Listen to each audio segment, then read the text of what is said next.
பிள்ளையான் அவர்கள் கைது செய்யப்படுகின்றார். கைது செய்யப்பட்ட பிறகு அவரை 90 நாட்கள் விளக்கமறியலில் வைக்குமாறு உத்தரவிடப்பட்டிருக்கின்றது. தொடர்பான பல ஆதாரங்களும் அல்லது பல விடயங்களும் ஊடகங்கள் வாயிலாக வெளிவந்து கொண்டிருக்கின்றன. உள்ளூராட்சி தேர்தலில் தங்களை நிலைநிறுத்திக் கொள்வதற்காக அவர்கள் செய்கின்ற மிக முக்கியமான விடயங்களாக இந்த வடக்கு கிழக்க கைப்பற்றுதல். வீதகேரத்தவர்கள் பேசுகின்ற பொழுது கூட நாங்கள் ஒரு தாய் மக்களாக ஒன்றாக இருப்போம், நல்லிணக்கம் தான் எங்களுக்கு முக்கியமான விடயம் என்ற விடயத்தை சொல்ற. சர்வதேச நாடுகள் ஜெனீவாவில் போய் முதலாக அவர் பேசுகின்ற பொழுது என்ன விடயத்தை முன்வைக்கிறார்? நான் தமிழில் பேச விரும்புகிறேன், ஆனால் கொஞ்சம் கொஞ்சம் தெரியும். அதே போல சிங்கள என்னென்ற ஒரு ஜனாதிபதி அவர்கள் மேடை ஏறுகின்ற பொழுது ஒரு பாதுகாப்பு இவ்வளவு இறுக்கப்படுத்தி இருக்கின்ற பொழுது ஒருவர் திடீரென்று மேடை ஏறி பாதி ஜனாதிபதியை கட்டிப்பிடிச்சு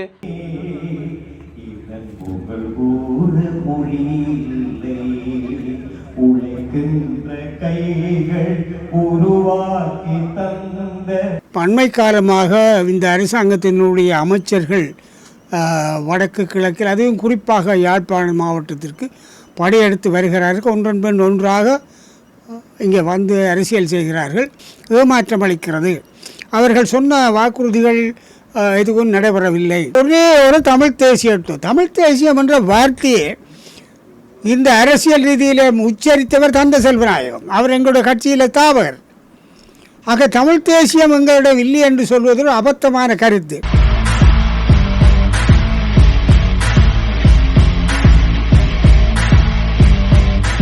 ஜெஃப்னாபடியின் சொந்தங்களுக்கு வணக்கம். இன்றைய தினம் பல செய்திகள் வந்திருக்கின்றன. அதில் குறிப்பாக பிள்ளையான் அவர்களுடைய அந்த விளக்கமறியல் நீடிக்கப்பட்டிருக்கின்றது.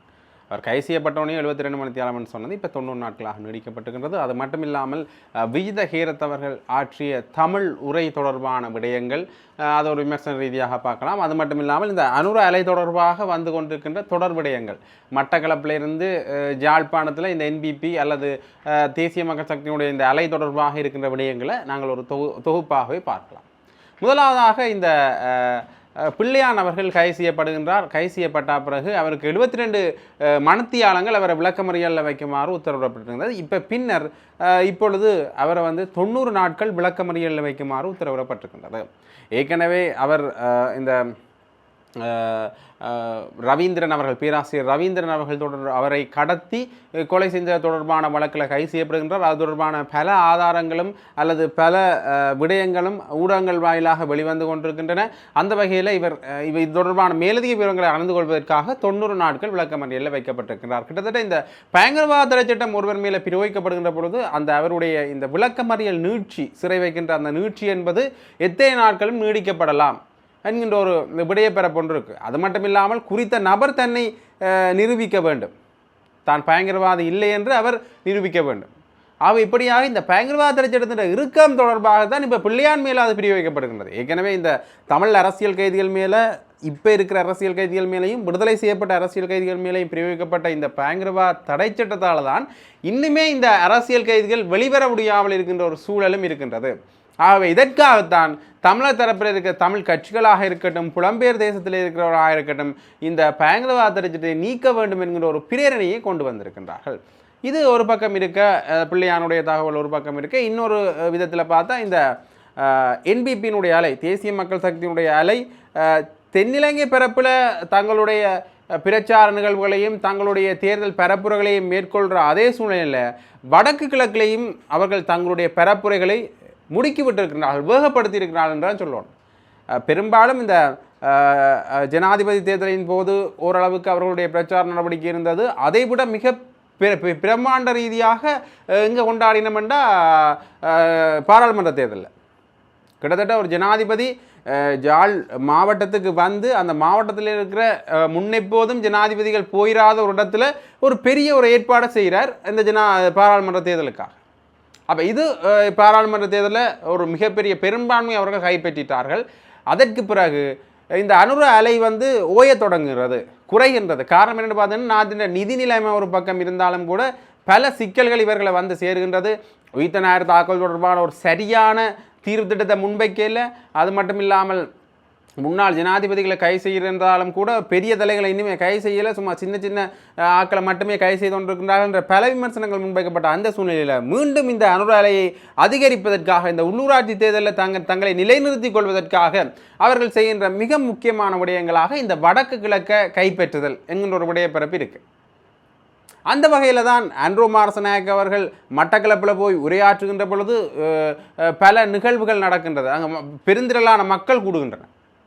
அது மட்டும் இல்லாமல் ஜாழ்ப்பாணத்தில் ஹரணி அமரசூரி அவர்கள் வருகின்றார், மாவட்டவர் அங்கே அந்த சுவாமி கோயிலுக்கு வருகின்றார். அது மட்டும் இல்லாமல் அவர்கள் பல இடங்களில் தங்களுடைய கூட்டங்களை வைக்கின்றார்கள். குறிப்பாக நீர்வேலி பகுதியில் தங்களோட கூட்டங்களை வைக்கின்றார்கள். அது மட்டும் இல்லாமல் விஜித ஹீரத்தவர்கள் கூட அண்மையில் தமிழில் உரையாற்றியிருந்தார். ஆக இந்த உள்ளூராட்சி தேர்தலில் வடக்கு கிழக்கு தான் இவர்களுடைய பிரதானமயப்படுத்தப்பட்ட இடமாக இருக்கின்றதா என்கின்ற கேள்வியும் எழுந்திருக்கின்றது. வீதகிரதவர்கள் பேசுகின்ற பொழுது கூட நாங்கள் ஒரு தாய் மக்களாக ஒன்றாக இருப்போம், நல்லிணக்கம் தான் எங்களுக்கு முக்கியமான விடயம் என்ற விடயத்தை சொல்கிறேன்.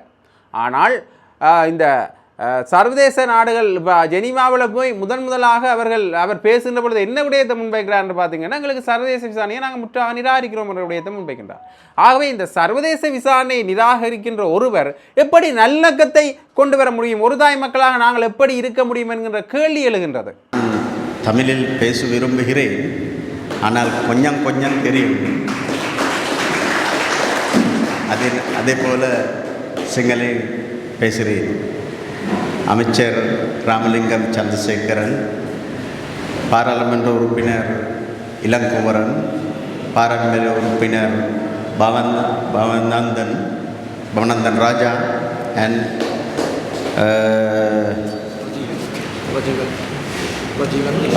பாராளுமன்ற உறுப்பினர் ராஜீவன் and கஜமுகன், தோழர் கஜமுகன் ஆசிரியர், ඔබ සහ ඔබ සියලු දෙනාගේම අවසරයි.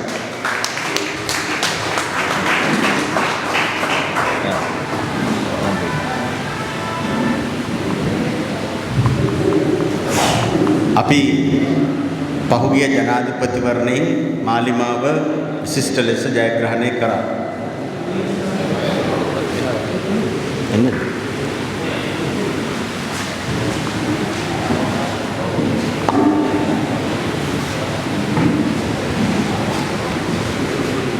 පහුගිය ජනාධිපතිවරණයේ මාලිමාව අපි විශිෂ්ට ලෙස ජයග්‍රහණය කරා.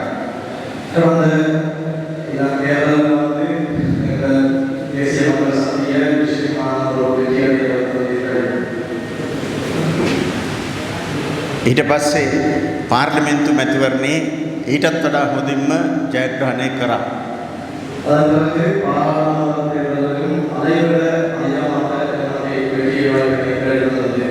இது பீதகரத்தின் விடயம் ஒரு பக்கமாக இருக்கட்டும். அன்ரூ மாரசநாயக்க பல திட்டங்களை முன்மொழிந்திருக்கின்றார். அதில் முக்கியமானது இந்த வாகனம், சட்டவிரோதமாக வாகனங்கள் இறக்குமதி செய்யப்பட்டு, அது மட்டுமில்லாமல் பதிவு செய்யப்படாமல் இறக்குமதி செய்யப்பட்ட வாகனங்கள், அதை பெரும்பாலும் இந்த அரசியல்வாதிகள் தான் வைத்திருக்கின்றார்கள் என்ற ஒரு விடயத்தை அவர் சொல்கின்றார். அந்த பட்டியலும் தயாராக இருப்பதாகவும் உடனடியாக அவர்கள் மேலே நடவடிக்கை எடுக்க இருப்பதாகவும் அவர் தெரிவித்திருக்கின்றார். குறிப்பாக இந்த மக்கள் சந்திப்பை அவர் அடிக்கடி நடத்தி கொண்டிருக்கிறார். அந்த மக்கள் சந்திப்பில் பேசுகின்ற பொழுது தான் இந்த விடயத்தை சொல்லியிருக்கின்றார். அதில் அவர் என்ன விடயத்தை குறிப்பிடுகின்றார் என்று பார்த்தீங்கன்னா, முன்னைய அரசாங்கம் இருந்த காலத்தில் இந்த வாகன இறக்குமதிக்கு தடை விதிக்கப்பட்டிருந்தது. இருந்தாலும் பலரும் இந்த வாகன இறக்குமதி தொடர்பான பல விடயங்களை செய்திருக்கின்றார்கள். என்னென்று அவர்கள் வாகன இறக்குமதியை செய்ய முடியும்? ஆக அது பதிவு செய்யப்படாத வாகனங்களாக தான் இருக்க முடியும். ஆக அந்த பதிவு செய்யப்படாத வாகனங்கள் வைத்திருக்கும் அரசியல்வாதிகள் மீது நடவடிக்கை எடுக்கப்படும் அவர்கள் தொடர்பான பட்டியலும் தயாராக இருப்பதாக அவர் குறிப்பிட்டிருந்தார். அந்த வகையில் இன்னொரு முக்கியமான விடயத்தை நாங்கள் பார்க்கணும். என்னென்னு பார்த்தீங்கன்னா, இந்த அவர் சொல்கிற இன்னொரு முக்கியமான விடயம் இந்த முன்னாள் ஜனாதிபதிகள் மேல் எடுக்கப்பட வேண்டிய நடவடிக்கை. ஏற்கனவே ரணில் விக்ரமசிங்கே மேல் நடவடிக்கை எடுக்கப்படும் என்று அவர் சொல்லியிருந்தார் இந்த பட்லந்தை விவகாரம் தொடர்பாக. அந்த வகையில் இந்த பட்லந்தை விவகாரம் தொடர்பாக ரணில் விக்ரமசிங்கே மேலே நடவடிக்கை எடுக்கப்படும் என்று சொன்ன விடத்தில் முன்னாள் ஜனாதிபதிகள் மேலே இன்னும் பல முன்னாள் ஜனாதிபதிகள் மேலே குற்றச்சாட்டுகள், கோட்டபாய ராஜபக்ச குழாமினர் மேலே, மைத்ரிபால ஸ்ரீசேன மேலே என்று பலர் முன்னாள் ஜனாதிபதிகள் மேலே குற்றச்சாட்டுகள் இருக்கு. ஆக இந்த குற்றச்சாட்டுகள் தொடர்பாக நீங்கள் என்ன நடவடிக்கை எடுக்க போகின்றீர்கள் என்று அனைவரும் எங்களை கேட்டுக்கொண்டிருக்கின்றார்கள். இப்போ ரணில் விக்ரமசிங்கே மேலே நாங்கள் நடவடிக்கை எடுத்திருக்கிறோம். அடுத்ததாக விசாரணைகளை முடுக்கிவிட்டு ஏனைய ஜனாதிபதிகள் மேலேயும் நடவடிக்கை எடுப்போம் என்று அவர் சொல்லியிருக்கின்றார். அது மட்டும் இல்லாமல் ரணில் விக்ரமசிங்கே இடத்துல நாங்கள் இந்த நடவடிக்கை எடுக்க போகிறோம் என்கிற ஒரு விடயத்தை சொன்ன பிறகே அவர் பின்னடிக்க வலிக்கிட்டார், கொஞ்சம் வருடப்பிறப்பை காரணம் காட்டியிருக்கின்றார். ஆக இப்படி விசாரணை குழுவுக்கு விசாரணைக்காக வருவதற்கே அவர்கள் பல பின்னடிப்புகளை செய்து கொண்டிருக்கின்றார்கள். ஆகவே இது தொடர்பாக நாங்கள் ஆராய்ந்து தான் முடிவை எடுக்க வேண்டும் என்று இந்த முன்னாள் ஜனாதிபதிகள் தொடர்பான விடயத்தில் அவர் சொல்லியிருக்கின்றார். ஆக இப்படியாக அன்ரோமா அரசநாயக்கனுடைய அலை அல்லது அவர் தொடர்பான விடயங்கள் தொடர்ந்து வந்த வண்ணமே இருக்கின்றன. குறிப்பாக அவர் பேசுகின்ற பொழுது பெரும்பாலும் இந்த தமிழ் மக்களை இணைத்து பேசுகின்ற ஒரு விடயத்தை கொண்டிருக்கிறார். அது பெரும்பாலும் இந்த சிங்கள அரசியல் தரப்புகள் செய்கிற முக்கியமான விடயங்களில் இதுவும் ஒன்றாக இருக்கின்றது. ஆக அதில் முக்கியமாக இவர்கள் இந்த தமிழ் மக்கள் வடக்கு கிழக்கு தொடர்பான வடகிழக்கில் பேசுகின்ற பொழுது தமிழ் மக்களை இணைத்து ஒரு தாய் மக்களாக வாழ்வோம் என்கிற விடயத்தை அன்ரோமா அரசநாயக்க அவர்களும் இந்த நல்லிணக்க அடிப்படையான பேச்சு இருக்கின்றது. ஆக அதில் குறிப்பாக மட்டக்களப்பில் அன்ரோமா அரசநாயக்க அவர்கள் மேடை ஏறி பேசி கொண்டிருக்கின்ற பொழுது அல்லது மேடை ஏறி அதில் இருக்கின்ற பொழுதே ஒருவர் அன்ரோமா அரசநாயக்க அவர்களை புகழ் துதி பாடுவது போல மேடை ஏறுகின்றார். அவர் தன்னுடைய பாடலையும் இசைக்கின்றார். இதைத்த அப்புறம் ஒரு மிகப்பெரிய கோலாகலமான கரவொரி ஒன்று எழுப்பப்படுகின்றது. அன்ரோமா அரசநாயக்க உடனே அவரை போய் கட்டி தழுவி அந்த ஒரு விடய பிறப்பில் ஒரு காணொலியாகவே அது பரவி இருந்தது.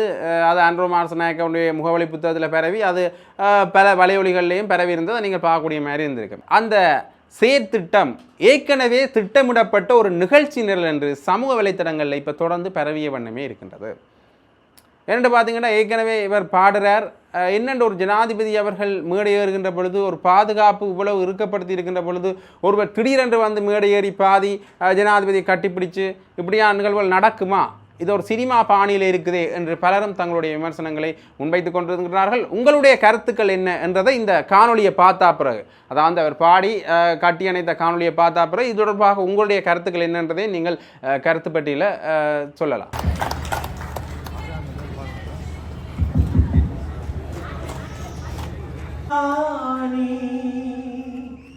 ஏறெடுத்து அவன் உழுதார் எம் நாட்டில் பஞ்சமில்லை.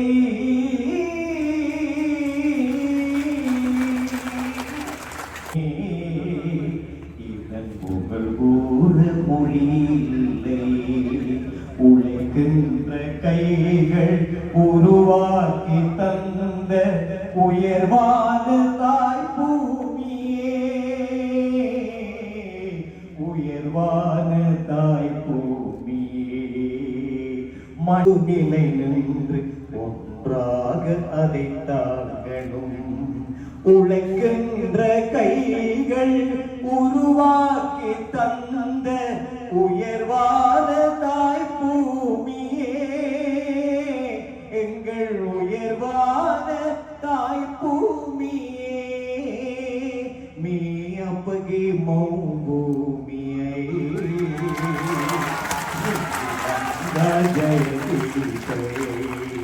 மீ அப்பகி மௌ பூமியை ஸ்ரீலங்கா ஜயதீபயை ஸ்ரீலங்கா ஜயதீபயை ஸ்ரீலங்கா ජයදීපයයි. ගරු ජනාධිපතිතුමනි මට අවසර විනාඩියක් විතර මට කතා කරන්න.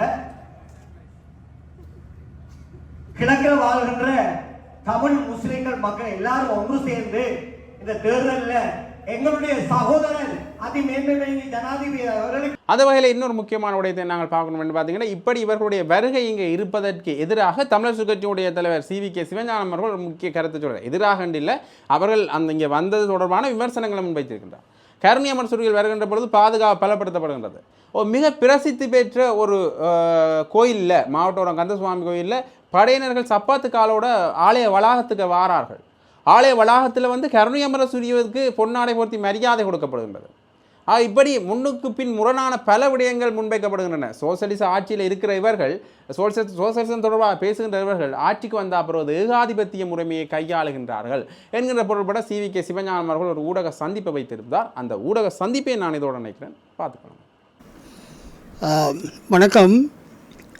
இலங்கை தமிழரசு கட்சியினுடைய தலைவர் என்ற வகையில் சில விடயங்களை மக்களுக்கு தெளிவுபடுத்த வேண்டிய அல்லது தெரிவிக்க வேண்டிய ஒரு கடப்பாடு எனக்கு இருக்கிறது. அண்மை காலமாக இந்த அரசாங்கத்தினுடைய அமைச்சர்கள் வடக்கு கிழக்கில் அதுவும் குறிப்பாக யாழ்ப்பாணம் மாவட்டத்திற்கு படையெடுத்து வருகிறார்கள். ஒன்றன் பின் ஒன்றாக இங்கே வந்து அரசியல் செய்கிறார்கள். ஆலயங்களுக்கு முன்னாலே மேடை அமைத்து கூட்டங்களும் நடத்துகிறார்கள். இது பொருத்தமானதல்ல, தேர்தல் விதிமுறைக்கு மாறானதும் கூட. அவ்வாறு செய்கிறார். இதில் ஒன்றை நான் சொல்ல விரும்புகிறேன். ஜேவிபியை பொறுத்தவரையில் கடந்த 10 வருடங்களாக எனக்கு தெரிந்த வகையில் இங்கே வந்து போனவர்கள் இப்போதைய ஜனாதிபதி அனுரகுமார திசாநாயக்கவும் மற்றது சபை முதல்வர் பிமல் ரட்நாயக்க மட்டுமே. ஏனையவருக்கு யாழ்ப்பாணத்தின் மூலமுடுக்கு எதுவுமே தெரியாது. ஆனால் இப்போ அதிகார தோரணையில் ஏகாதிபத்திய சிந்தனையில் முன்னைய அரசாங்கங்கள் அல்லது கட்சிகள் நடந்த அந்த மனோபாவத்தோடு இங்கே வந்து தமிழ் மக்கள் எல்லாரும் பழகிவிட்டு போகலாம் என்ற ஒரு எண்ணப்பாட்டோடு ஏகாதிபத்திய சிந்தனையோடு அவர்கள் செயல்படுவது தெரிகிறது. எல்லா முன்னைய தேசிய கட்சிகளும் அவ்வாறு தான் செய்கிறார். இவர்களும் அவ்வாறு தான் செய்கிறார். ஒரு இடதுசாரித்துவ கட்சி, நான் ஒரு இடதுசாரி சிந்தனையாளர் என்ற வகையில் ஒரு இடதுசாரித்துவ கட்சியில் ஒரு மாற்றம் வரும் என்று நாங்கள் எதிர்பார்த்தது ஏமாற்றம் அளிக்கிறது. அவர்கள் சொன்ன வாக்குறுதிகள் எதுவும் நடைபெறவில்லை. பயங்கரவாத தடை சட்டம் நீக்கப்படவில்லை. காணாமல் போனவர்களுடைய தீர்வு ஒன்று வெட்டப்படவில்லை. இவ்வாறு பல விடயங்கள் இருக்கின்றன. அவர்களை பற்றி பேசவில்லை. குறிப்பாக நான் இந்த அரசாங்கத்தை பார்க்க கேட்க வேண்டிய முக்கியமான கேள்வி, தமிழ் மக்கள் கடந்த 75 வருடத்திற்கு மேலாக ஒரு தேசிய இன பிரச்சனையாக, ஒரு இனமாக தமிழ் மக்களுடைய இனம் அங்கீகரிக்கப்பட்டு அவருடைய தேசிய தாயகம் அங்கீகரிக்கப்படுவதான கொள்கை உங்களுக்கு தெரியும். ஆனால் இன்றைய உங்களுடைய நிலைப்பாடு என்ன? தமிழ் மக்கள் தொடர்பாக ஜேவிபியினுடைய நிலைப்பாடு என்பதை அவர்கள் இன்னும் தெளிவு செய்யவில்லை. அவர்கள் எப்படியோ ஏதோ ஒரு வகையிலே எங்களை தேசியத்துக்குள்ளே கரைத்து வடித்து விட முயற்சிக்கிறார்கள் என்பதை எங்களுடைய மக்கள் புரிந்து கொள்ள வேண்டும். குறிப்பாக தேர்தல்களை பொறுத்தவரையில் பாராளுமன்ற தேர்தலாக இருக்கட்டும், மாகாண சபை தேர்தலாக இருக்கட்டும், உள்ளூராட்சி தேர்தலாக, குறிப்பாக நாங்கள் தமிழ் கட்சிகள், தமிழக கட்சி உட்பட எந்த கட்சியாவது தெற்கிலே போய் எந்த இடத்திலேயாவது எந்த தொகுதியிலேயாவது போட்டியிடுகிறோமா? தமிழ் கட்சிகள் நீங்கள் மட்டும் இங்கே எல்லா இடமும் வந்து பாராளுமன்ற தேர்தல், மாகாண சபை தேர்தல், உள்ளூராட்சி தேர்தல் போட்டியிடுவதில் என்ன நியாயம் இருக்கிறது? இது உள்ளூராட்சி தேர்தல் என்பது எங்களுடையது. அதை மறுதளித்து எதிர்த்து போட்டியிடுவது ஒரு ஏகாதிபத்திய சிந்தனை என்பதை நீங்கள் உணரவில்லையா என்று கேட்க நான் விரும்புகின்றேன். அதிலும் இங்கே இருக்கக்கூடிய எங்களுடைய அனுபவஸ்தர்கள் தெரிந்தவர்களை மழுங்கடித்து அதிகாரத்தினுடைய எல்லைகளை உச்சமாக கொண்டு நீங்கள் செய்வது பொருத்தமானதல்ல என்பதை இதை ஏற்றுக்கொள்ள எங்களுடைய மக்கள் மறுதளிக்க வேண்டும், எதிர்த்து நிற்க வேண்டும். தமிழ் தேசியத்தை நிகரிக்க கட்சிகள் இருந்தாலும் கூட எங்கள்கிட்ட இருந்து போனவர்கள் எல்லாம் போனவர்கள் தான். அவர்கள் என்ன மாதிரி என்று எனக்கு தெரியலை. ஆனால் ஒரே ஒரு தமிழ் தேசியம் என்ற வார்த்தையை இந்த அரசியல் ரீதியில் உச்சரித்தவர் தந்த செல்வநாயகம். அவர் எங்களுடைய கட்சியில் தாவகர். ஆக தமிழ் தேசியம் எங்களிடம் இல்லை என்று சொல்வது ஒரு அபத்தமான கருத்து. மக்கள் இதை புரிந்து கொள்ள வேண்டும். இதற்கு வேறான ஒரு தமிழ் தேசியம் இருக்கிறது என்றால் அந்த தமிழ் தேசியம் பேசுவவர்கள் அதனை வரையறையை வெளிப்படுத்த வேண்டும். இதுதான் தமிழ் தேசியம் என்றால் நாங்கள் அதற்கு பதில் சொல்வோம். தமிழரசு கட்சியை பொறுத்த வரையில் நாங்கள் தெளிவாகவே தமிழ் தேசியத்தோடு தான் நிற்கிறோம் என்பதை எங்களுடைய மக்கள் புரிந்து கொள்ள வேண்டும். இப்படியான இதில் மாயைகளிலே ஈடுபடாமல் நாங்கள் தமிழர் எங்களுடைய ஆதிபத்திய அட்லீஸ்ட் ஆக குறைந்தது உள்ளூராட்சியிலேயாவது நாங்கள் தெளிவாக இருப்பதற்கான தமிழரசு கட்சியை ஆதரிக்க வேண்டும் என்று நான் எங்களுடைய உறவுகளை முழுவரையும் கேட்டுக்கொள்ள விரும்புகிறேன். ஒன்று. ரெண்டாவது, இந்த தமிழ் தேசியம் சார்ந்து இன்னொன்று நடந்தது. அண்மையிலே ஜனாதிபதி செயலகத்திலே ஒரு கலந்துரையாடல், அதாவது அமெரிக்காவினுடைய இந்த டேரிஃப் வரி சம்பந்தமான பொது கலந்துரையாடல் எல்லா உறுப்பினர்களுக்கும் அழைப்பு கொடுக்கப்பட்டது.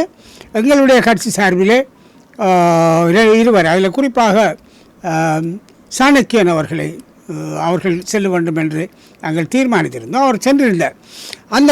அந்த கடிதம், கோரிக்கை கடிதத்தில் கடைசி பந்தியில் மிக தெளிவாக ஆங்கிலத்திலே ஒன் நேஷன் என்றும் ஒன் ஸ்ரீலங்கா என்றும் எழுதப்பட்டிருந்தது. திரு சாணக்கியன் என்னுடனும் சுமந்திரன் அவர்களும் தொடர்பு கொண்ட போது நாங்கள் சொன்னோம் அந்த கடிதத்தில் உடன்பட வேண்டாம், நீங்கள் கையெழுத்து வைக்க வேண்டாம் என்றார். அப்படியே மறுதளித்து அது வரைந்தவர்கள் திலீப் ஜாவீர நினைக்கிறேன், அவருடையதாக இருக்கட்டும், தமிழரசு கட்சிக்கும் இதுக்கு எந்த சம்பந்தம் இல்லை என்று சொல்லிவிட்டு வந்தது எங்களுடைய கட்சியின் பாராளுமன்ற உறுப்பினர். ஆக தமிழ் தேசியத்தை எப்பொழுதுமே இது 2 நாளைக்கு 3 நாளைக்கு முன்னே நடந்தது. அது எங்களுடைய கட்சி ஒட்டியே நிற்கும். தமிழ் தேசியத்தை விட்டு போட்டோம், செல்லு போட்டோம், கைவிட்டோம் யாரும் சொல்ல முடியாது. அதை பற்றி நிற்கிற ஒரு கட்சியாக தமிழரசு கட்சி எப்பொழுதும் நிற்கும். மற்றது எங்களை பொறுத்தவரையில் கடந்த மோடி அவர்களை இந்திய பிரதமரை சந்தித்த போது கூட நாங்கள் இப்பொழுது இருக்கக்கூடிய அரசியலமைப்புக்குள்ளே இருக்கக்கூடிய மாகாண சபை முறைமையை அமுல் செய்கிற அதே நேரம் எங்களுடைய கட்சியின் பெயரே சமஷ்டி கட்சி. நாங்கள் சமஷ்டி அடைய வேண்டும் என்பதுதான் எங்களுடைய இலக்கு. சமஷ்டி அடிப்படையிலே ஒரு தீர்வு வரும் வரையில் தான் இந்த மாகாண சபை முறைமை என்பதை தெளிவாக சொன்னோம். சமஷ்டி என்றாலே ஒற்றையாட்சி இல்லையே. சமஷ்டி என்றாலே ஒற்றையாட்சி முடிஞ்சது கதை.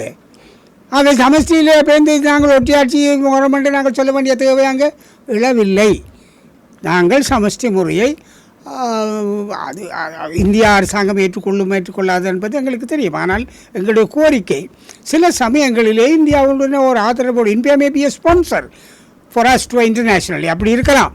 ஆனால் நாங்கள் அதை சொன்னோம். ஆகவே தமிழ் தேசியம் சார்ந்து இனம் சார்ந்து எங்களுடைய கட்சி பலமான நிலைப்பாட்டில் இருக்கிறது என்பதை நான் சொல்லி வைக்க விரும்புகின்றேன். மற்றது எங்களுடைய மக்களுக்கு நான் சொல்ல வேண்டியது,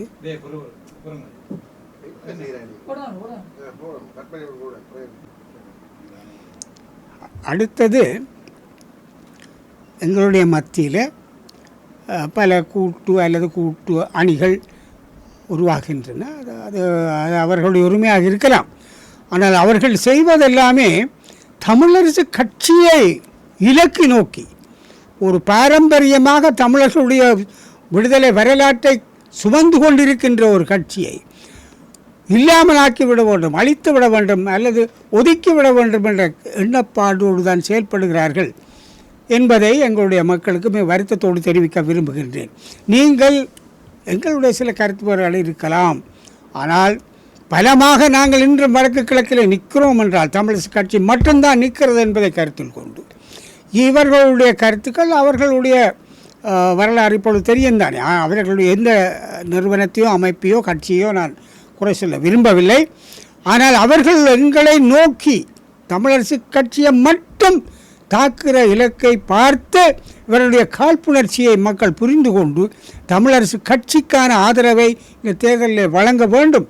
ஒரு பலமான நிலையிலே உள்ளூராட்சியை பொறுத்தவரையில் என்னை உட்பட கூடுதலான உள்ளூராட்சியிலே அனுபவம் உள்ளவர்கள், தலைமை தாங்கியவர்கள், நிர்வகித்தவர்கள் இருக்கிறோம். ஏனைய அமைப்புகளிலே அவ்வாறு இல்லை. தலைமை தாங்கியவர்கள் இல்லை, வழிநடத்தியவர்கள் இல்லை. அரசியல் ரீதியாக மேடையில் பேசினவர்கள் இருக்கிறார்கள், கட்சி ரீதியாக பேசியவர்கள் இருக்கிறார்கள். ஆனால் நிர்வாக அனுபவம் கொண்டவர்கள் இல்லை என்பதையும் எங்களுடைய மக்கள் புரிந்து கொள்ள வேண்டும் என்று நான் அன்பாக கேட்டுக்கொள்ள விரும்புகிறேன். அந்த அடிப்படையை சிந்தித்து மக்கள் வாக்களிக்க வேண்டும் என்பதை நான் கேட்டுக்கொள்ள விரும்புகின்றேன். நான் நினைக்கிறேன் அடிக்கடி நான் மக்களுக்கான தெளிவுறுத்தல்களை வழங்க வேண்டிய அவசியம் இருக்கிறது. ஏனென்றால் தமிழரசு கட்சி ஒரு தனித்து விடப்பட வேண்டும் என்ற தனிமைப்படுத்தப்பட வேண்டும் என்ற எங்களுடைய சில உள்ளூர் அரசியல் தமிழ் அரசியல் கட்சிகள் செயல்படுவது வருத்தத்துக்குரியது. அதை மக்கள் உணர்ந்து கொண்டு முழுமையான ஆதரவை தெரிந்து தமிழ் மக்களுடைய தனித்துவத்தை நாங்கள் விரும்புகிறோம், அதற்காகவே நிற்கிறோம், அதற்கான ஒரு வாக்களிக்கிறோம் என்பதை இந்த தேர்தல் மூலம் தமிழரசு கட்சியை ஆதரிக்க வேண்டும் என்று இந்த குறைபாடுகளிலிருந்து நிவர்ந்து நிற்கிறது என்றால் தமிழரசு கட்சியால் தான் நிற்க முடியும் என்பதை சொல்லி தமிழ் மக்களுக்கு மேலும் சில ஒவ்வொரு விடயங்கள் வருகின்ற பொழுது தெளிவுபடுத்த விரும்புகிறேன். ஆனால் மீண்டும் இந்த ஏகாதிபத்தியம் சிங்கள ஏகாதிபத்தியம் இப்பொழுது எங்களை ஒரு அடிமைத்தனமாக ஒரு கீழ்நிலையில் வைத்துத்தானே வந்து எல்லாரும் அரசியல் செய்கிறார்கள், மேடை போடுகிறார்கள். இதை நீங்கள் புரிந்து கொள்ள வேண்டும். உள்ளூராட்சி உள்ளூருக்கானது என்பதை தயவு செய்து மனதில் கொண்டு எங்களுடைய மக்கள் மீண்டும் சிந்தித்து, நாங்கள் இதுவரையில் எத்தனையோ ஆயிரம் உயிர்களை சுதந்திரத்துக்காகவும் இன விடுதலைக்காகவும் இனத்துவ அடையாளத்தை பாதுகாப்பதற்காகவும் தியாகம் செய்திருக்கிறோம். அந்த தியாகங்கள் வீண் போகக்கூடாதென்றால், தமிழ் தேசியத்தோடு நிற்பதென்றால் எங்களுடைய தமிழரசு கட்சி தான் அதை தாங்கி நிற்கும் என்ற அந்த நிலையிலே எங்களுக்கு ஆதரவு தர வேண்டும் என்று கோரிக்கை விடுக்க நான் விரும்புகின்றேன். இன்னொரு முக்கிய விடயத்தை எங்களுடைய மக்கள் கவனித்து கொள்ள வேண்டும். இங்கே வருகிற ஒவ்வொரு அமைச்சரும் ஏதாவது ஒரு திட்டங்களை சொல்வதாக சொல்கிறார்கள். எல்லாமே ஏற்கனவே இருந்த திட்டங்கள் தான், புதிதாக ஒன்றும் இவர்கள் செய்யவில்லை. ஒவ்வொருத்தரும் ஒவ்வொரு திட்டங்களை சொல்கிறார்கள். இது ஏற்கனவே இந்த காரணம் குடிதண்ணீர் பிரச்சனை இல்லையென்றா இப்போவா இருந்தது, இவ்வளவு காலம் இருந்து அதற்கான திட்டங்கள் அதற்கான முயற்சிகள் நாங்கள் எடுத்துக்கொண்டு தானே வந்திருக்கிறோம். விளையாட்டுத்துறை என்றால் ஏற்கனவே விளையாட்டு மைதானம் இங்கே அமைப்பதென்ற பரிசீலனைகள் மாவட்ட குழுக்களிலே பரிசீலிக்கப்பட்டு வந்திருக்கின்றன. எல்லாவற்றையுமே இதை புதிதாக செய்வதாக மக்களுக்கு படம் காட்ட விரும்புகிறார். இப்போ உதாரணத்துக்கு பலாரி வீதி துரத்தல் நல்ல விஷயம். ஆனால் ஏன்னா இன்னும் ஒரு மட்டுப்பாட்டுக்குள்ளே துறப்பான், தேர்தல் காலத்தில் ஏன் செய்வான்? முன்னுக்கும் செய்திருக்கலாம் தானே. இப்போ கடந்த 15 வருடங்களாக ஏதாவது வன்முறைகள் எதிர்ப்புகள் இந்த நாளில் நடந்திருக்கின்றனவா? இல்லையே. அப்போ நடந்து தான் போகணும். காலமாலை மின்னேரங்கள் கட்டுப்பாடு இது தேவையற்றது தானே. ஆகவே இதெல்லாம் அரசியல் ரீதியாக எங்களுடைய மக்களை ஏமாற்றி ஒரு ஒரு அறிவில்லாதவர்களாக ஏமாற்றப்படக்கூடியவர்கள் என்ற எண்ணத்திலே தான் இவ்வாறு நடக்கிறது என்பதை எங்களுடைய மக்கள் புரிந்து கொள்ள வேண்டும்.